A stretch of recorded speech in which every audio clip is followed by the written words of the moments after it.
Hello, I would like to welcome you to the weekly portion about with the Ramchal, and here is today's week portion is the Vayikra, that is the first chapter of the third book, that is also called Vayikra. So, and the other name for the book of Vayikra is the Book of Kohanim, that deals with the presentation and sacrifices in the Mishkan and the temple, which it contains numerous regulations and concerning a special priestly lineage. The book is about the Kohanim, so that is the reason, but we call it about that. Detailed describing the sacrifices and the importance and what their elements are. The task of the priest was basically to connect the Jewish people with the eternal and thereby neutralize these spiritual sins that the Jewish people committed. So this would be then conveyed into the physical world. So this happened when the sacrifices were presented, and by the destruction of the second temple, this ability is stopped. However, with the future construction of the third temple, this will be restored. Okay, so this is what we are still waiting. The temple was a place where every detail enhanced another aspect within the individual, bringing them closer to the eternal. So the priests were responsible for the sacrifices that was offered in honor of the Creator. They were the ones who connected the spiritual aspects within the physical. Just a second.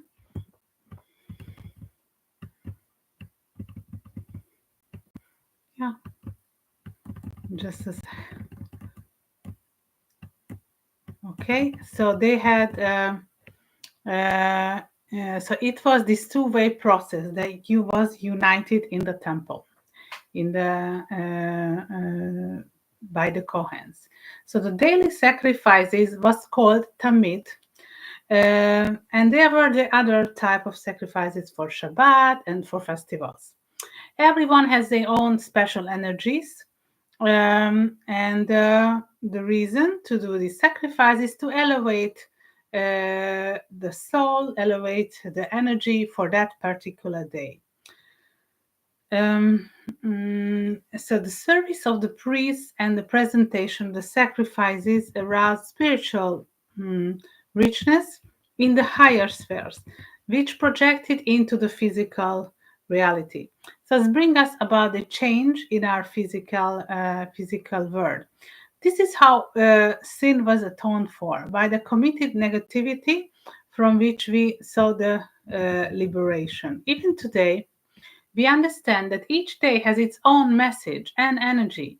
So it was important not only to follow the process correctly in very detailed, but also to prepare consciously for has the same equal importance before even beginning the presentation of the sacrifices. To this day, we know that we more as consciously we approach, the more powerful it will be manifested. We will uncover the details of the sacrifice that is presented in the book of Vayikra. So here is it starting.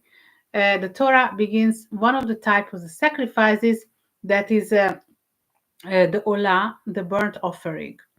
That was completely consumed by the fire on the altar. So the offering was made when some fault or sin had been committed. And before presenting the burnt offering, the person who committed the sin would lay their hands on the animal that was to be sacrificed. So this action symbolically connected the animal to the person that committed the sin or the fault that we are talking about. So this seemingly as a symbolic process facilitated the connection between the two parties. By doing so, it was meant to express the animal world, and this animal that is going to be sacrificed would stand it for the sinner, thereby absolving them of their sins. And the sinner, the sacrifice became one at that point, and the sacrifice would be made on their behalf, resulting in their annihilation. In this way, the committed sin, the committed was neutralized, thought someone still had to be accountable for it. Okay, so how grateful basically the sinner must have been that it wasn't they who would be dying, but the animal who took his or her place instead. ושמח ידו על ראש העלה ונרצה לו לכפר עליו. And he shall lay his hand upon the head of the burnt offering, and it shall be accepted for him to make atonement for him. Okay, this is quoting from the Torah. So the phrase we have alav, meaning for him, that literally on him, since his hands was on the animal, but indeed it will neutralize the sin for him. An animal will now basically die instead of the person that committed the sin. So this laying on the hands ritual is particularly important as it connects to the sinner to the sacrifice, thereby establishing the responsibility in the spiritual realm for the sin or the fault that was committed. It is important to emphasize that the principle of creation applies here as well, meaning that every word seeks to advance to be one level higher. Meaning, so the animal designated to sacrifice belongs to the animal kingdom and desires to ascend one level, that is, that it to be reborn as a human. So what will happen in its next lifetime? That it will be capable of thinking, feeling, and expressing itself as a human manner. Human is about medaber, it is a talking. So when the animal was sacrificed in the temple, it meant that in the next life it would be reborn as human. So the self-sacrifice on the animal side will merit to receive a reward in the spiritual realm, and it is later to be manifested in the physical realm that will be able to continue living as a human. Okay, so this is about this from the side of the animal.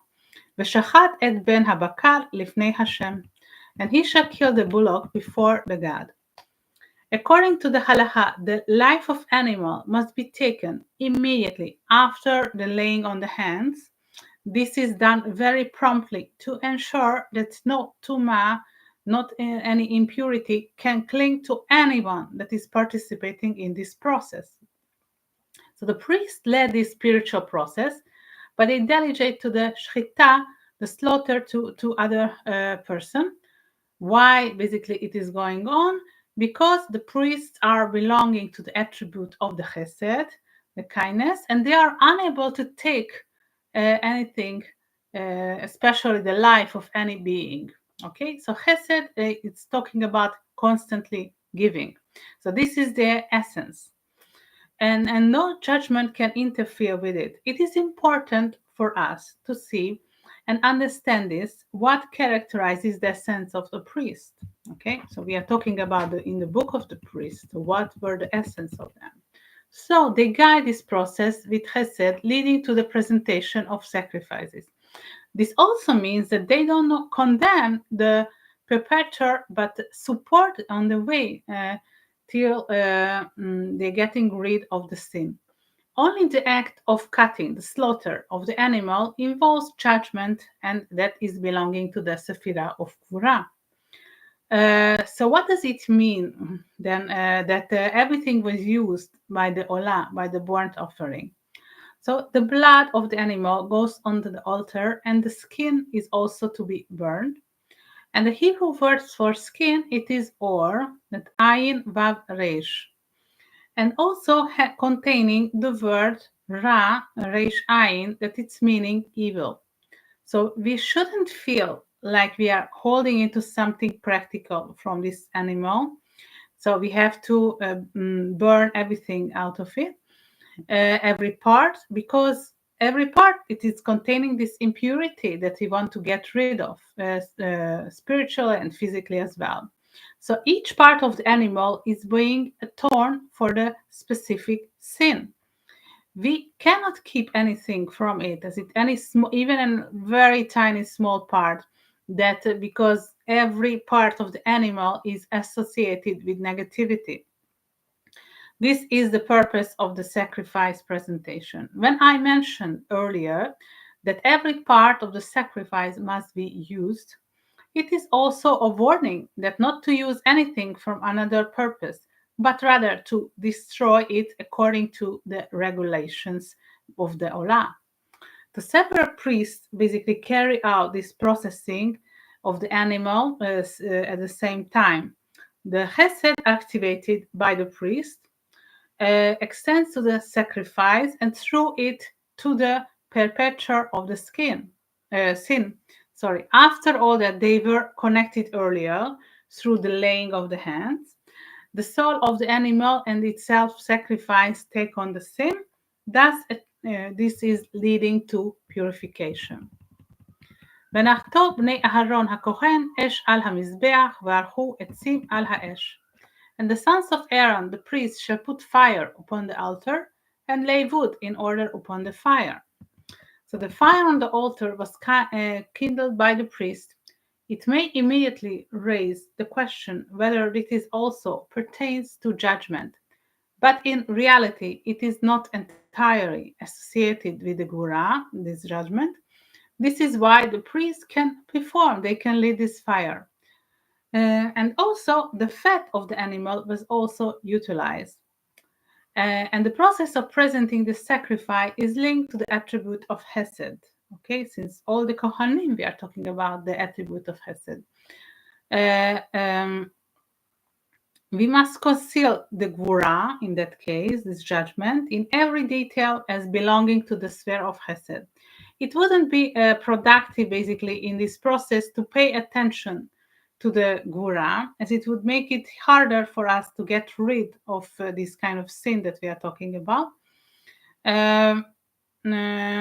When presenting the sacrifice, let's aim for the correct behavior and strive to give our spiritual maximum so that we can completely get rid out of the sin.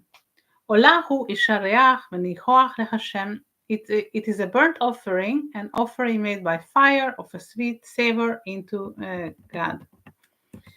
With the presentation of the sacrifice, they spiritually and practically corrected the sin in each of the words, which is in the spiritual realm, that is Atzilut, Bria, Yetzirah, and Asiyah. So you have to go each of the spiritual words. The presentation of the Olah, the burnt offering, consisted of 3 steps. Basically, the first, the removal of the skin, removal of the limbs of the animal, and the burning on the altar. So each of these stages plays different spiritual aspects of the proper place. So the first, the removal of the skin, symbolizes the removal of improper thoughts that we had during that we committed this sin, and then the removal of the limbs. This is the time when the chesed is begun to flow into the animal. The remaining thoughts, those associated with the sin, were also that, but the remaining sin was the last stage, that is about the burning on the altar, the animal. So through the correction performed with the burnt offering, the Olah, they elevated and restored and also neutralized the sin. This was the purpose of the burnt offering in the Holy Temple. And then Vidaber Hashem el Moshe Lamor, and God spoke to Moses, saying, דבר על בני ישראל, לומר, נפש כי הלכתת בשגגה מכל מצוות השם, אשר לא תעשינה ועשה תחת מהנה. Speaking to the children of Israel, saying, of anyone shall sin through error in any of the things which God had commanded not to be done, and shall they do any one of them. אם הכהן המשיח יחטא להשמת העם, ויקריב על חטאתו, אשר חטא בן בקר, תמים להשם לחטאת. If the anointed priest shall sin so as to bring guilt on the people, then let him offer for his sin which he had sinned a young bullock without blemish into God for a sin offering. So every wrong deed comes with consequences, basically, in a spiritual realm that impact our souls, whether we are aware of it or not. This applies to everyone, but especially is true for Bnei Israel, for the Jewish nation, whose souls are in the related more in the kedusha, in the holiness. So the Jewish people have a bond, a connection, and a covenant with the Creator, the very close relationship. So every hurtful deed committed by the Jewish people, whether intentionally or accidentally, is affecting their own souls, and basically after going much wider to the entire community, thus extending to the entire spiritual level of the world later on. So it is a very dangerous thing. So once individuals' negativity can affect all humanity. So what kind of a responsibility that we do have so about our actions, right? We are not only about talking ourselves, but it has an effect for the entire world. So this is why where the offering and the presentation of the sacrifices comes into. The priest accompanies and guides the offender through and leading to the purification after the presentation of the sacrifice. So it depends on each individual and their action as to what kind of sacrifice they need to present for their sin. So the spiritual within Judaism is the highest rank is the Kohen Gadol, the high priest. If he needs to present a sacrifice, it must be basically the largest animal, that is a bull. If the Kohen Gadol were to make a mistake, it would indicate also that the spiritual decline within the nation, that this is pulling him down as well. So it could be the sign of the spiritual level of the people that also fallen. The same rule applies during the communal prayers, or one representing is sending on behalf of the community, that is called the Shaliach Tzibur. They represent the community, not just sending for themselves, but for the congregation. So it is also very crucial for their soul to be pure as possible, because they are conveying the people. So this was about today and the Vayikra, and see you next week. Thank you. Bye bye.